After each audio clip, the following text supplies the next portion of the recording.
এই ভরা বৃষ্টির মধ্যে যদি বিকালবেলাতে এরকম পেঁয়াজি আর উচ্ছে পাতার বড়া হয় তাহলে তো বেশ জমেই গেল।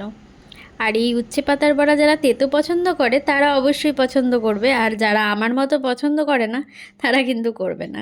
এই উচ্ছে পাতাগুলো কিন্তু আমাদেরই ব্যালকনির গাছেতে উচ্ছে পাতাগুলোকে ছিঁড়ে মামুনি কিন্তু বড়া করেছিল। এদিকে পেঁয়াজের মধ্যে দিয়ে দিয়েছিল হলুদ গুঁড়ো, দিয়ে দিয়েছিল আর দিয়ে দিয়েছিল ধনে গুঁড়ো, আর সামান্য পরিমাণে কালো জিরে আর গোটা জিরে দিয়ে দিয়েছিল। আর এখানে উচ্ছে পাতাগুলোকে কুচিয়ে ওর মধ্যে দিয়ে দিয়েছিল হলুদ গুঁড়ো আর কালো জিরে দিয়ে দিয়েছিল। তারপরে ওর মধ্যে দুটোর মধ্যেই নুন অ্যাড করেছিল পরিমাণ মতো, আর এখানে অ্যাড করে দিয়েছিল বেসন।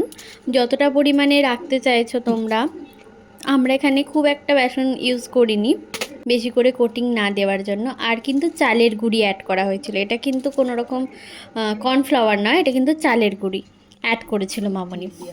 আর তারপরে এর মধ্যে সামান্য পরিমাণে তেল অ্যাড করে দিয়েছিল, করে ভালো করে জল ছড়া দিয়ে দিয়ে ভালো করে মেখে নিয়েছিল।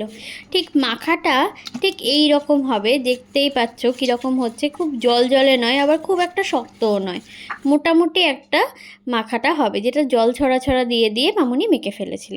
তারপরে কড়াটা গরম হয়ে গেলে পেঁয়াজিগুলোকে প্রথমে ছেড়ে দিয়েছিল। তারপরে পেঁয়াজিগুলো ছাড়া হয়ে গেলে তারপর পেঁয়াজিগুলোকে উল্টে পাল্টে ভালো করে লাল করে ভেজে নিয়েছিল মামুনি। দিয়ে পেঁয়াজিগুলোকে কিন্তু একটা টিস্যু পেপারের মধ্যে তুলেছিল যাতে এক্সট্রা তেলটা অ্যাবজর্ব করে নেয়। দেখতেই পাচ্ছ কত সুন্দর লাল লাল হয়েছে পেঁয়াজিগুলো, দেখেই তো আমার আবার লোভ লেগে যাচ্ছে, মনে হচ্ছে আবার খাই। তো বর্ষাকালের সময় যদি এই রকম ঘরেতে ভাজা পেঁয়াজি হয় বিকালবেলায়, আর এর সাথে যদি চা গরম গরম, আর কিছু লাগবে না।